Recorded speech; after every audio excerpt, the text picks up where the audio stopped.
Osio, welcome to Teatime.beauty.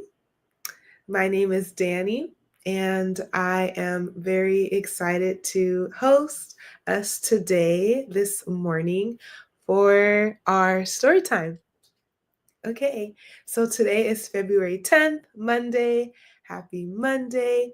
And I am hoping my goal today is to offer some peace, an addition of something to learn for your day, and to hold community safe space for us on this beautiful morning. And whenever you're watching this, even if it's on the replay, I am hoping that there is something that you gain from spending time with me today in community.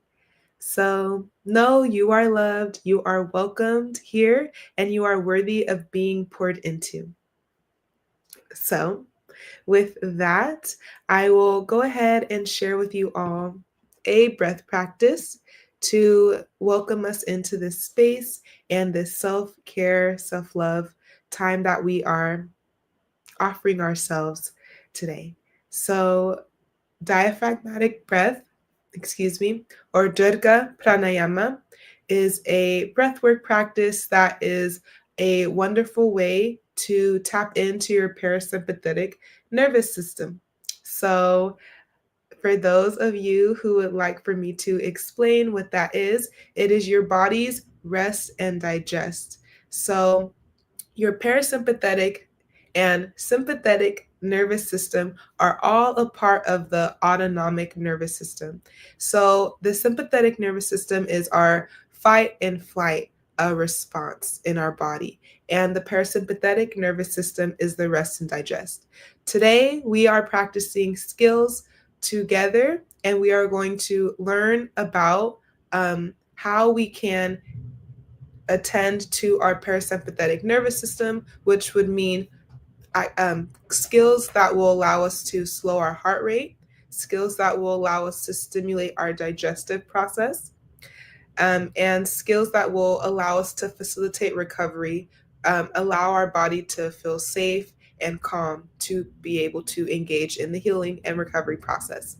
So those are some things that I will be offering today and things that we will be able to practice together in community this morning or whenever you're watching. Okay, so diaphragmatic breath is a fancy way of saying we will be practicing breathing in deeply through our nose and full belly breaths. So if you would like, you can place your hands on your diaphragm. And when you inhale, your diaphragm will push into your hands. And when you exhale, it will go back into place. And you will feel the expansion with each deep inhale. Okay? So we will do this 4 times together. Ready? Inhale. And exhale. Notice your shoulders relax. Inhale. And exhale. Breathe out through your mouth. Inhale. Let any thoughts pass. Exhale.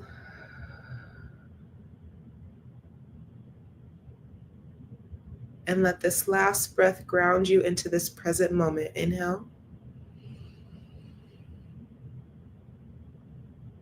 And let it all go. Exhale. Your eyes are closed. Go ahead and open them. You may tap back into your body in this moment. Maybe rub your legs, squeeze your arms. Breath practices are great ways to tap into the present moment, attend to your body's needs in the moment. And speaking of taking care of our body's needs in the moment, our coping skill of the day is restorative yoga featuring Dr. Maya Angelou. And so She is a beautiful example and has a great testimony in how she utilized restorative yoga as a way to maintain her ability to show up for herself day after day, which led to her having the legacy that we know of today.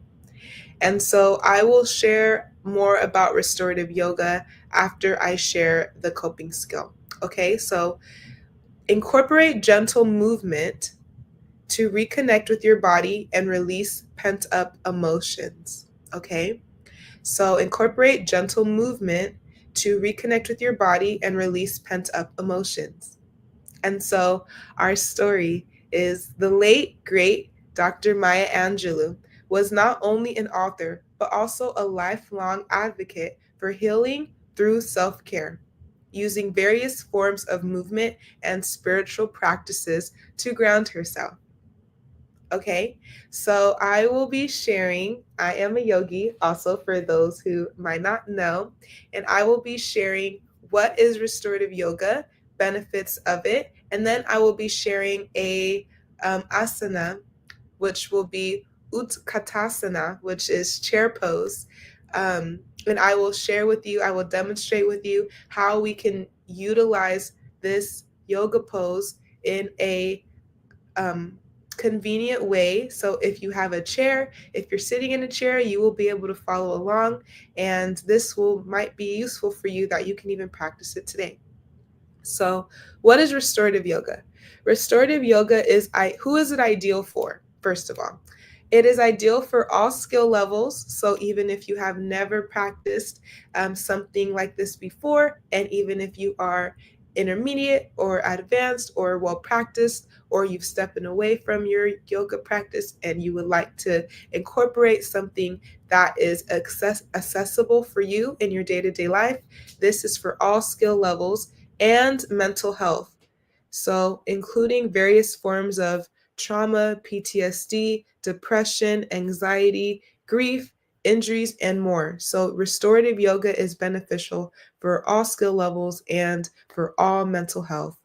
Um, Restorative yoga features passive stretches performed with little to no resistance to cultivate a deep state of rest. So that is, remember, our parasympathetic nervous system is our rest and digest, allowing our body to slow our heart rate. So something you might notice when we practiced our pranayama or our breath work a second ago, when you breathe in deeply through your nose and you exhale slowly all of that air just to let in another deep inhale, all of that, if you notice your heart rate is able to slow down. The more breaths you take, the slower and deeper your inhales and exhales. You are tapping into your parasympathetic nervous system, okay? And so in restorative yoga, there are yoga poses that are held for usually 5 to 10 minutes long, involving gentle transitions and poses supported with various props. And so, for those of you who this may be your first time hearing about restorative yoga, or maybe you are interested in trying it out, these are some details about what it is and what you might expect. So, some interesting aspects of restorative yoga is its approachability, um, safety. There are modifications, and it is accessible. So, we will be practicing chair pose in a modified version. And so, um, I'm in a chair right now, and if you're in a chair, you can practice this with me.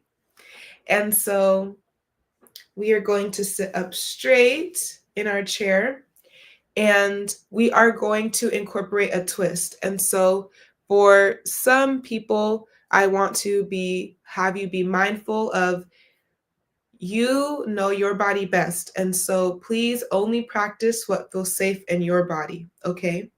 And so this is me guiding you in how to practice this asana. And please, if you feel any pressure or tension, please stop the pose And go ahead and sit up straight and place the palms of your hands on the tops of your thighs and breathe in deeply and exhale. And that is as well you tapping into your parasympathetic nervous system. Okay? And so for chair pose or Utkatasana, asana, so we will have our feet flat on the floor, and I'm reading from my book in order to instruct you all. So we will have our feet on the floor and we keep our core and our thighs active. Visualize your thighs pressing out into an imaginary, keep the thighs active by visualizing pressing out into an imaginary strap around the thighs. Okay, so if you were to be standing, so this is one way to do it. So when you're standing, and I'll show you from the side, you would put your hands above your head and you would squat down like you're sitting in a chair. And so here, with your hands above your head and your spine straight, looking straight ahead, your thighs are pressing together and it's as if there is gravity pushing you forward as you sit back in the chair. And you would breathe in and you would exhale. And then inhale, slowly raise and bring your hands back down to your sides. Okay, so that is one way to do chair pose. Another way, actually sitting in a chair, is you will bring your arms up above you, and you're going to have your arms slightly at a diagonal. So just like that. And again, straight spine. And your core is engaged, even though you are not standing up, your core is still engaged. And think of your thighs pressing into the chair, your feet pressing into the floor, and you are just becoming aware of all of the muscles that are active right now in order for you to hold this pose. Breathe in and exhale. Breathe in and exhale. And so you may bring your palms together and inhale. Exhale, bring your hands to heart, and then we will incorporate a twist. So again, please listen to your body and whatever is most comfortable for you. So this is chair pose with a twist. So with our hand in prayer position, Anjali Mudra, in front of the heart, place an elbow to the outside of the opposite thigh. So we will bring our right elbow towards the left thigh. So it's okay if it does not touch. We're not touching our elbow to our thigh. We're just bringing it towards the thigh so we can have a light upper back twist. And back to center. So how we're going to do that with our breath is now with our left elbow towards our right thigh. We're going to inhale and exhale as we slowly twist. Inhale back to center. And exhale, twist to the right elbow towards left thigh. Inhale back to center. And keeping your shoulders down, it could be easy for our shoulders to come up to our ears. We want to just be mindful of our shoulders relaxed and our back straight. Our core is engaged. And so we'll do this twist one more time. Inhale. And exhale, left elbow to right thigh. Inhale back to center. And exhale to the right or to the left. Inhale. And you may bring your hands down, your palms of your hands to your thighs. Allow your breath to come back to normal. Maybe rub your thighs. And that is one way to practice our coping skill.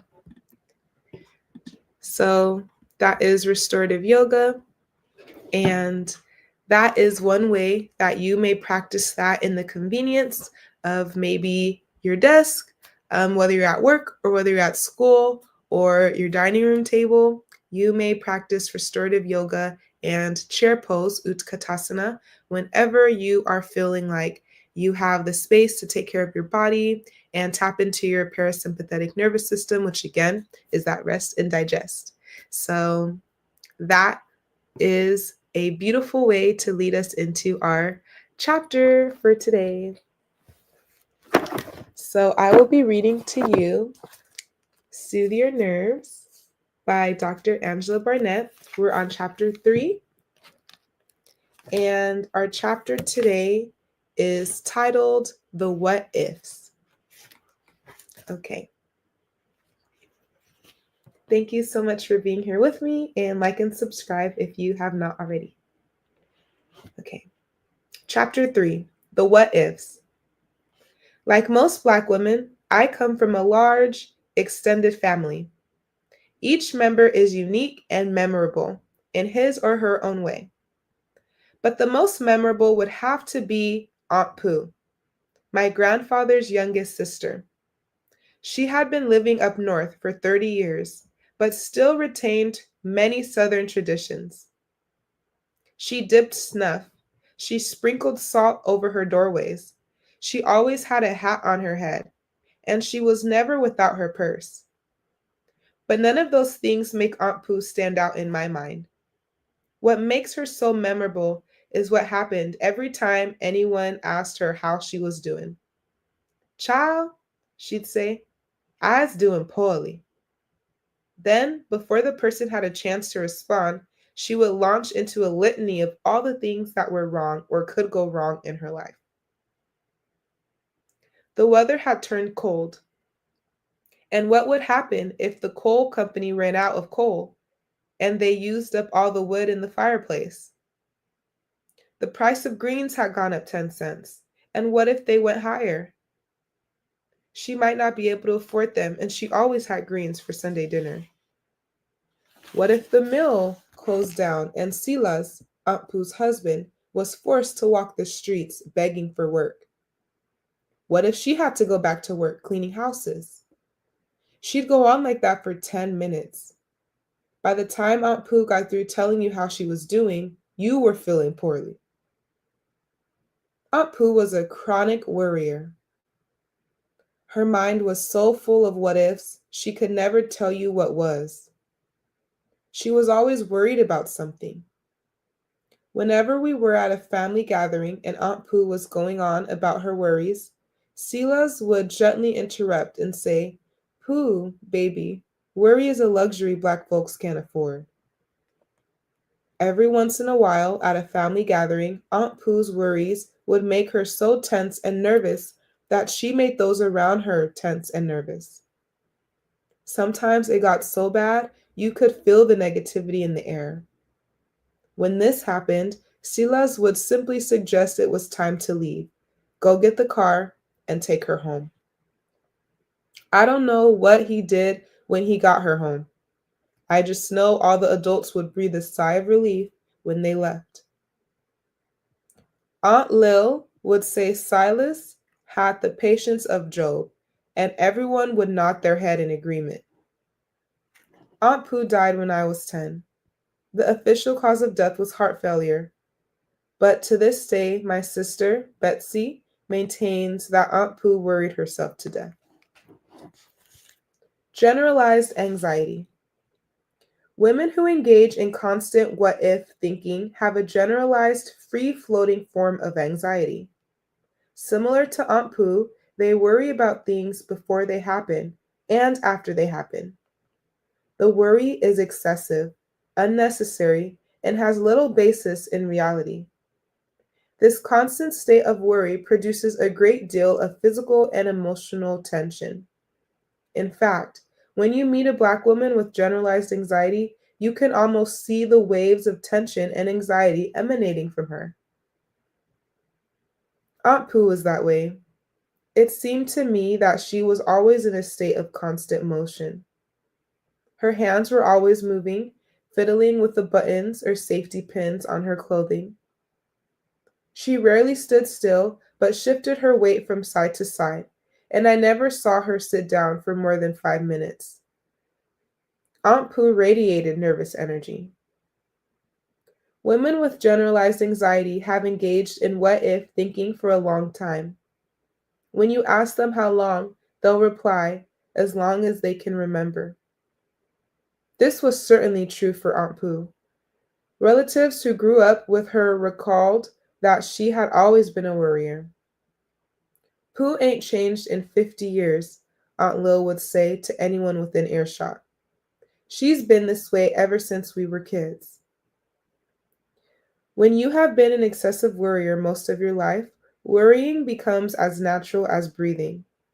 That's why, despite the family's reactions and Silas's efforts, Aunt Pooh couldn't stop worrying. It was as if people were asking her to give up a part of her life.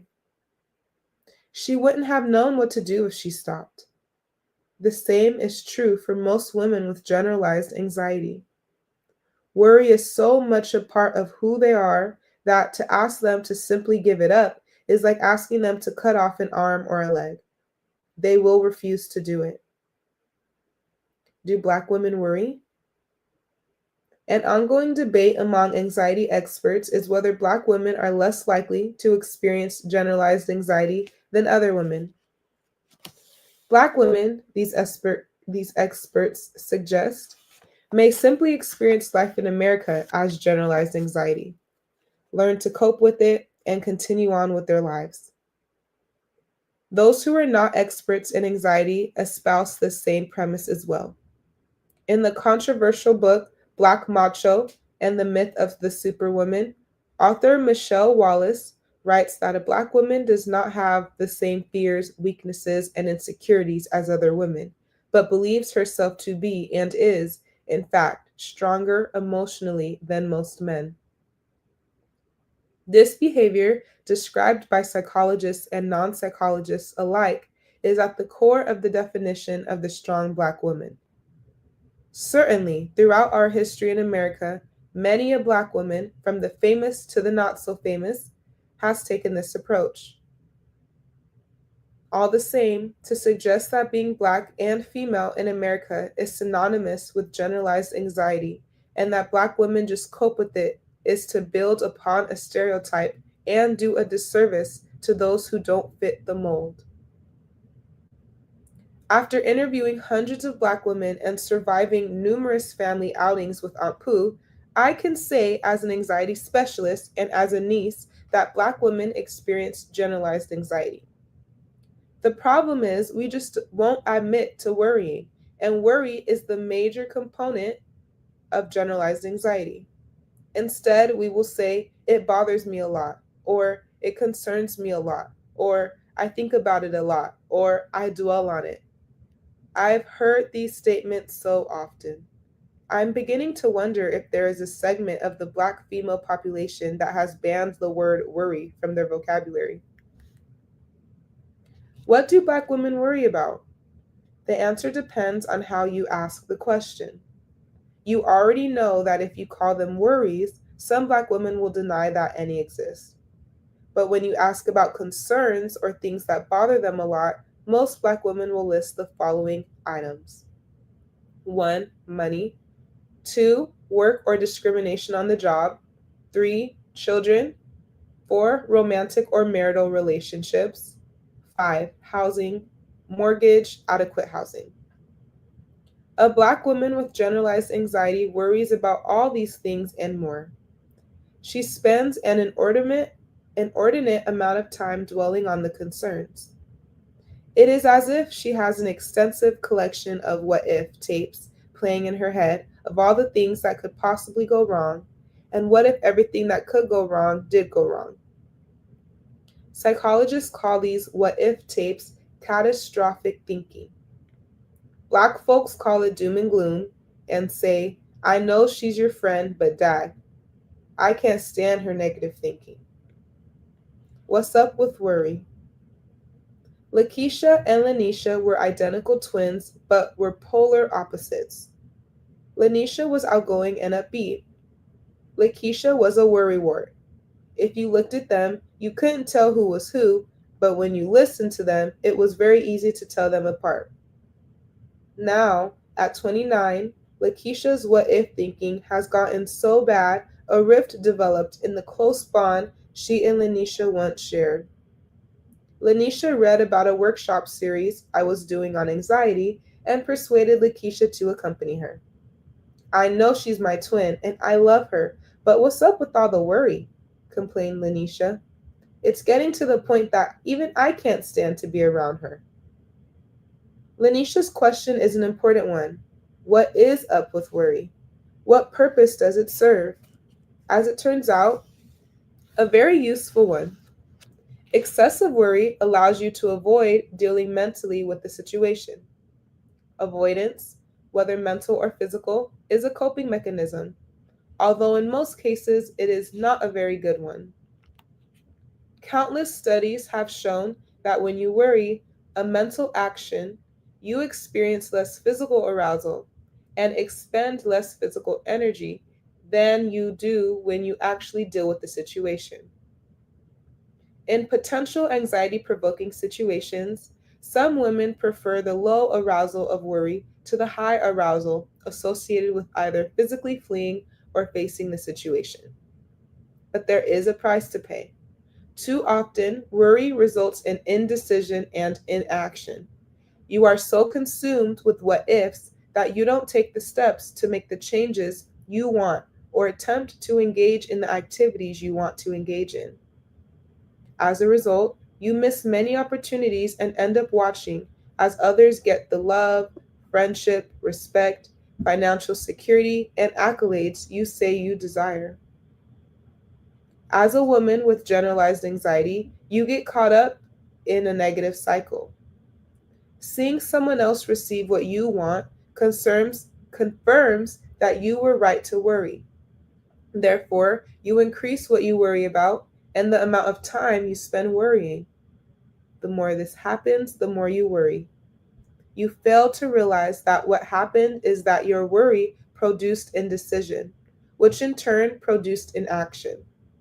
When you sit and wait for bad things to happen, they generally won't, but neither will good things.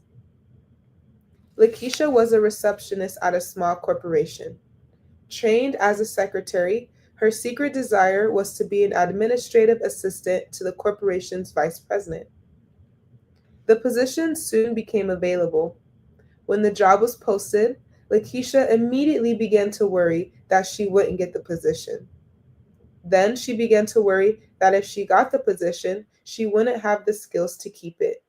And if she somehow managed to hold on to the position, she wouldn't like the job. The position was given to a woman who worked in the mailroom.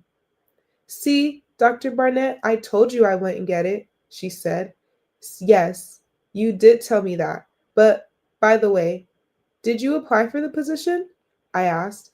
No, she replied. What would have been the point? I knew I wasn't going to get it anyway. Worry and depression. Worry and the negativity that accompanies it breeds depression. A lack of motivation and feelings of vulnerability begin to form, and when paired with indecision and inaction, they can bring your life to a standstill. Remember, women with generalized anxiety usually don't fail, they don't try. Oh, remember, women with generalized anxiety usually don't fail, they don't try.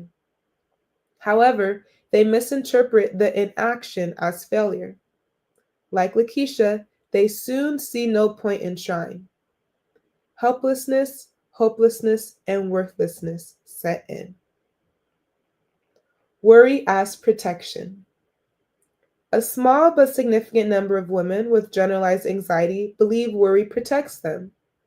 They are convinced that if they didn't worry, bad things would happen.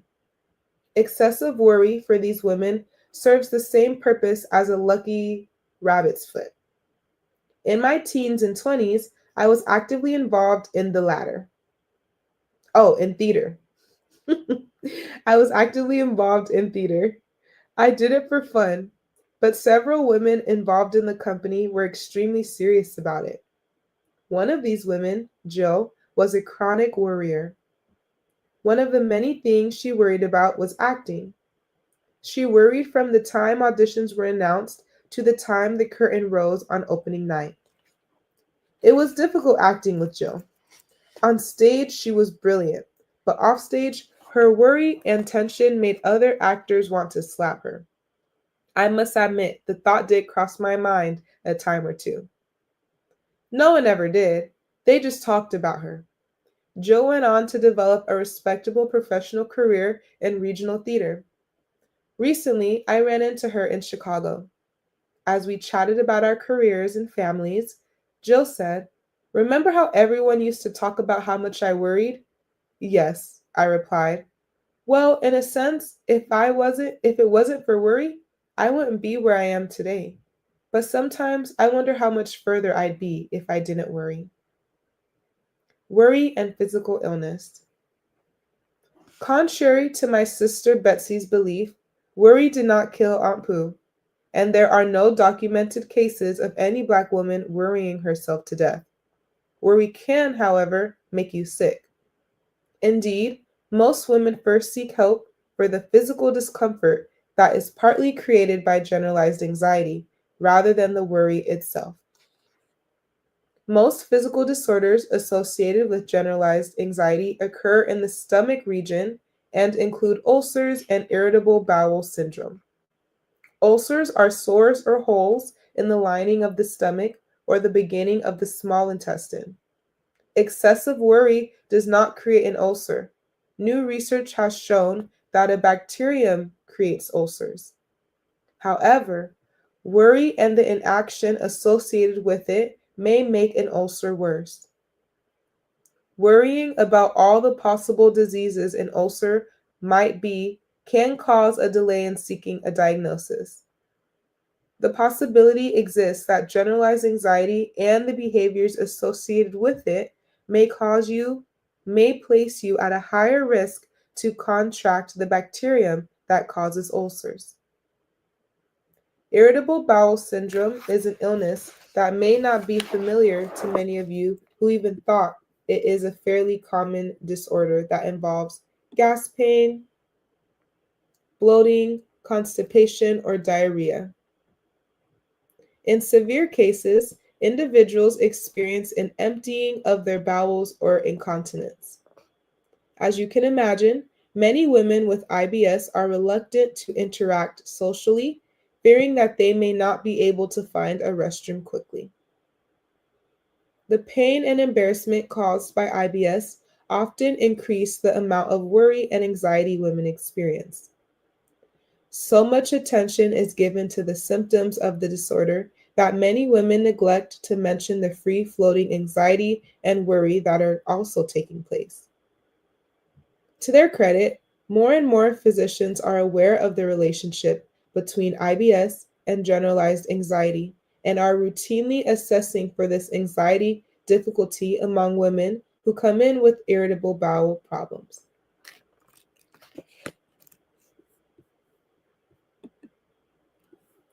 Hosea Winsome, big up yourself, celebrating the original you, says worry is a bad habit and it can change.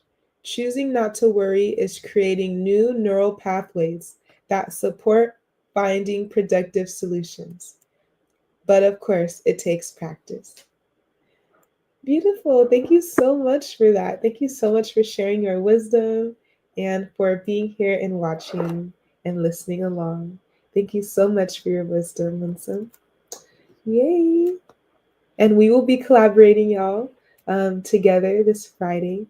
So look on my community page. I will be posting that link and sharing Big Up Yourself's YouTube page.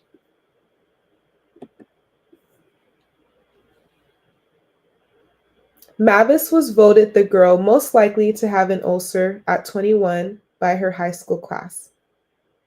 At 25, she was a nervous wreck. Recently, she began to experience severe stomach pains and felt bloated and gassy. What if she was pregnant? What if she had cancer? What if it was something worse? These worries ran through her mind. She spent so much time dwelling on what it could be that she never went to a doctor to find out what it was. Then she doubled over in pain in the checkout line of the grocery store. The manager called the paramedics and they rushed her to the emergency room. There, she was diagnosed with irritable bowel syndrome. When the doctor explained the diagnosis, Mavis began to worry about the health insurance. What if my insurance won't cover the hospital costs? She asked the nurse. The groceries. What if the store charges me for all the food? She said to no one in particular. The diagnosis. What if I don't get better? She asked the doctor. And the third what if statement, the doctor screened for generalized anxiety. Mavis met all the criteria. Women with generalized anxiety frequently experience headaches. In a sense, they worry so hard their head hurts. Physicians often call these tension headaches and encourage women to eliminate stress from their lives. In reality, these headaches are created by the free floating anxiety, physical tension, and worry that are part of generalized anxiety. Therefore, reducing your stress level will not reduce your headaches, but reducing the amount of time you spend worrying will cause a decrease in headaches. Trina called me after reading my column, Focus on the Mind, in the local Black newspaper. She'd experienced headaches ever since she was a teenager. She was also a chronic worrier. As an adult, she had seen several specialists, but no amount of medication or stress reduction techniques seemed to help. Over the past 5 years, the headaches seemed to increase in intensity. In the past 6 months, she had missed 24 days of work because the pain was so severe. Her supervisor had written her up for taking so much time off. A thorough assessment revealed that she experienced generalized anxiety. Working with the neurologist, Trina and I put together an education and treatment program that combined medication, therapy, and meditation. Within 3 months, Trina's worry and her headaches began to subside. Last month, Trina missed 1 day of work, and it wasn't because of a headache. Worry will wear you out. The act of worrying is mentally fatiguing. At the same time, worry makes you restless. So while you are fatigued, you also can't sleep, making the fatigue worse. If you've ever gone to bed with something weighing on your mind, you know what I'm talking about. You can't sleep. You toss and turn, or you wake up with the problem on your mind and can't get back to sleep. For this reason, women with generalized anxiety often ask their doctors for a little something to help me sleep. If the physician fails to recognize the worry component, she may prescribe sleeping pills and encourage the patient to reduce the stress in her life. The prescription and advice, though well-intentioned, do not address the real problem. Lakeisha had been experiencing sleep problems for quite some time. In the beginning, her doctor prescribed a mild sedative to be taken as needed. Lakeisha exhausted the prescription in 3 weeks. Her doctor refused to refill the prescription. Instead, she referred Lakeisha to a psychiatrist to discuss what was really bothering her. Lakeisha never went, and her sleep problems grew worse, got better, and then grew worse again. By the time she and Lanisha enrolled in the workshop, she was getting only 3 to 4 hours of sleep a night. Should I just accept it? Because many women have lived with the worry, tension, and physical symptoms of generalized anxiety for so long, they often wonder if instead of seeking help for the problem, they should just learn to live with it. That's what Aunt Pooh did, in part because back in those days, generalized anxiety disorder did not exist in a diagnostic category. So no one could tell her that help was available, and she didn't have to live that way. That's what Lakeisha did. until Anisha got to the point where she couldn't stand it and found out help was available. Although Lanisha accompanied her to the workshops, it wasn't until Lakeisha decided she didn't want to be anxious for the rest of her life that a change began to take place. Hope. You can learn to manage generalized anxiety to the point where the excessive worry, tension, and physical symptoms lessen or disappear. Because most women have engaged in the pattern of worry for many years, the likelihood exists that they will slip back into that old pattern and the generalized anxiety will reappear. That's why I believe it is important to think about generalized anxiety as a chronic difficulty similar to hypertension. As most of you are aware, once you get your hypertension under control, if you fall back into certain habits, such as eating salty or high fat foods, cutting back on your exercise, or taking on more and more stressful assignments or jobs, the hypertension will return. The same is true for generalized anxiety. If you want to remain free of excessive worry and tension, you must continue to practice and do all the things that got you to that point originally. And if you have a setback, and most women occasionally have a setback, you must recognize it for what it is, a temporary condition, and move forward. If you keep this in mind, using the techniques and resources discussed later in this book, you will soon find that excessive worry no longer rules your life. All right, and that was chapter 3. Okay, so again, we shared a amazing amount of information, language, and even resources to be able to define, recognize what is worry, symptoms of worry, what is anxiety, generalized anxiety, what that looks like. We shared a few different narratives of women of different ages that have experienced anxiety and what that looked in their life. And then we had our beautiful Winsome, big up yourself, share her comment, which I'll share again. Worry is a bad habit and it can change. Choosing not to worry is creating new neural pathways that support finding productive solutions. But of course, it takes practice. And that is so beautiful, the way that the chapter wrapped up and the beautiful wisdom that was shared. So, what do you think? Share with me in the comments. Do you worry? Do you notice anyone in maybe your family, your friends, your community, anyone who avoids maybe addressing that they might experience worry? What are some signs that you can tell someone is experiencing anxiety or worry in their own way? What is your own way of noticing and acknowledging, recognizing when you're experiencing anxiety or worry? How might our coping skill of today, restorative yoga, our breath practice, assist you with handling your healing process, right? Your healing process includes you recognizing and attending to yourself and incorporating tools, skills, and resources into your routine, right? With compassion, because this is something you are incorporating into your daily life. And so, in order to add something, you usually are shedding something else. And so, are you going to release the power that anxiety has had over your life, over your mind? Are you going to allow your sympathetic nervous system, that fight and flight response, to take a break and literally allow your parasympathetic nervous system to take over, that rest and digest? At what point in your day do you allow yourself to rest?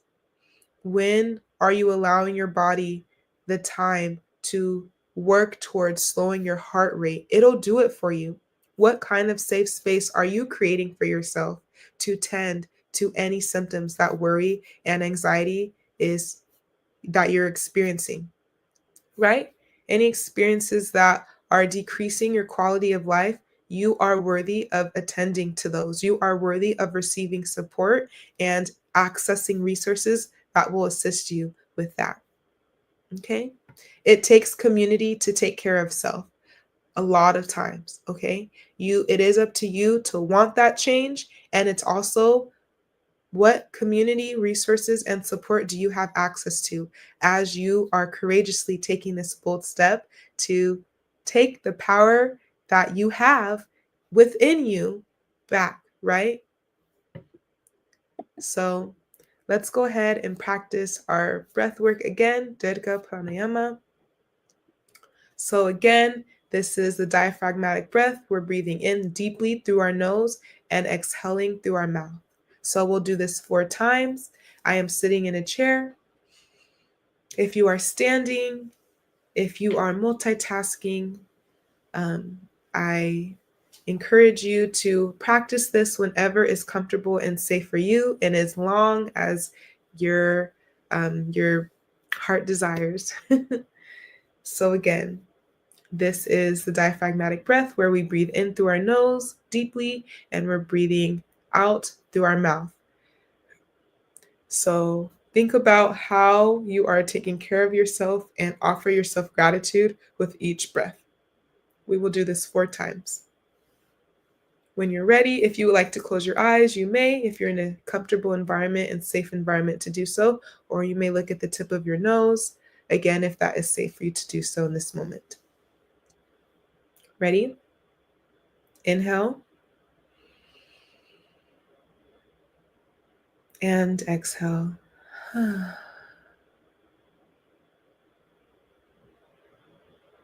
Inhale.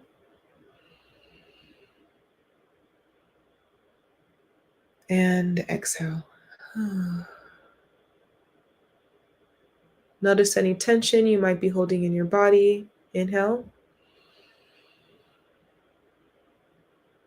And let it all go.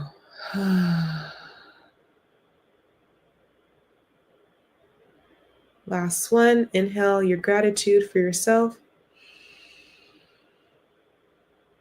And exhale any worry.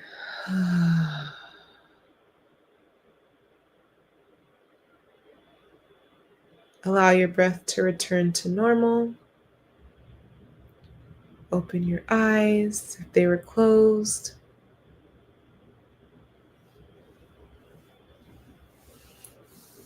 Squeeze your arms. Give yourself a hug. Beautiful. So thank you very much for your support of attending this live this morning. And for those on the replay, thank you so much for tending to yourself and being in community with me, healing in community with me. Again, my name is Dani, and here at Teatime.beauty, this is a safe space for healers and those healing. Those who hold space with others that are healing.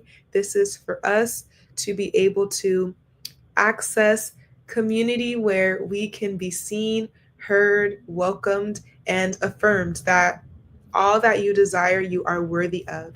So I will be hosting breathwork sessions. I will be sharing that on my channel when I put that together. It will be $5 for 15 minutes. We will meet in a group Zoom setting, and I will, for 15 minutes, be leading us through a pranayama, a breathwork practice. And so when I am opening that up, I will be sharing that on my YouTube channel. So please go ahead and like and subscribe so you can stay tuned. We'll be back tomorrow morning with chapter 4 of Soothe Your Nerves. And I am very grateful for you.